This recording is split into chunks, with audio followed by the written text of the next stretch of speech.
Bonjour les amis, ravi de vous revoir sur ma chaîne où le système D est mis à l'honneur. D comme débrouille. Mais avant de continuer, je vous invite à la minute de détente de D comme débrouille en ces jours de confinement. Test audio 1, 2, 3. 1, 2, 3.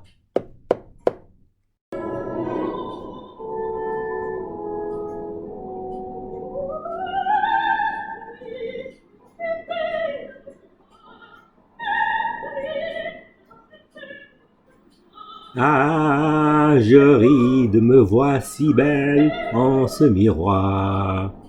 Ah, je ris de me voir si belle en ce miroir. Ah, flûte, j'ai dépassé le mur du son. Nous voilà de retour. J'espère vous avoir apporté cette minute de détente.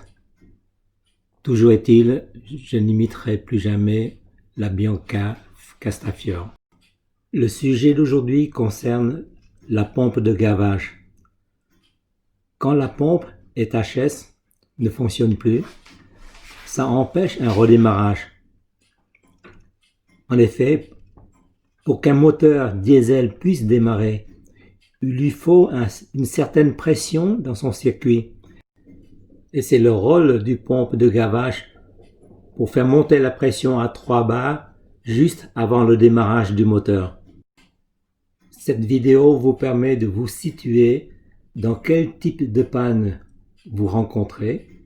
En l'occurrence, ici, c'est l'impossibilité de redémarrer la voiture et de procéder au diagnostic des plus simples pour déterminer la cause de la panne.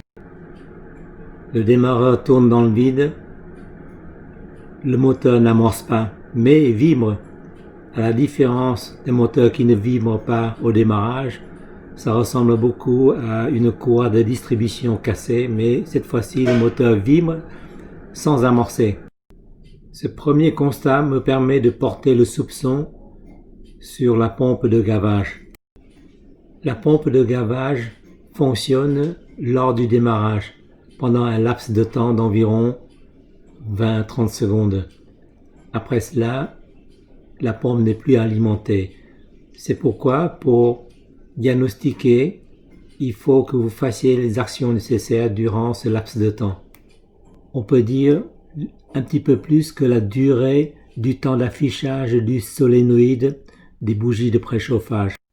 La pompe de gavage est désactivée quand le moteur démarre. C'est ensuite la pompe du moteur qui va prendre le relais pour mettre plus de pression dans le circuit. De façon très simple, regardez l'arrivée du carburant à l'entrée du filtre de carburant ou bien décelez un moindre mouvement du côté du pompe de gavage. Le doute est complètement levé car la pompe de gavage, une fois démontée, n'aspire plus quand je mets du courant à ces bornes. La séquence suivante, nous vérifions l'arrivée, plutôt la non-arrivée du carburant à l'entrée du filtre. Et voici le filtre de carburant de l'espace 3 litres de DCI. Pour vérifier l'entrée, le débit à l'entrée du filtre, il suffit d'enlever ce tuyau-là, le vert. Vous appuyez sur le côté, vous le repoussez vers l'extérieur et en démarrant, si le carburant n'arrive pas, on peut tout de suite conclure que c'est la pompe de gavage qui est en défaut. Le pompe de gavage se trouve un petit peu en arrière de la roue avant, côté passager. Et en descendant un petit peu la caméra, vous pouvez le constater, il est en bleu.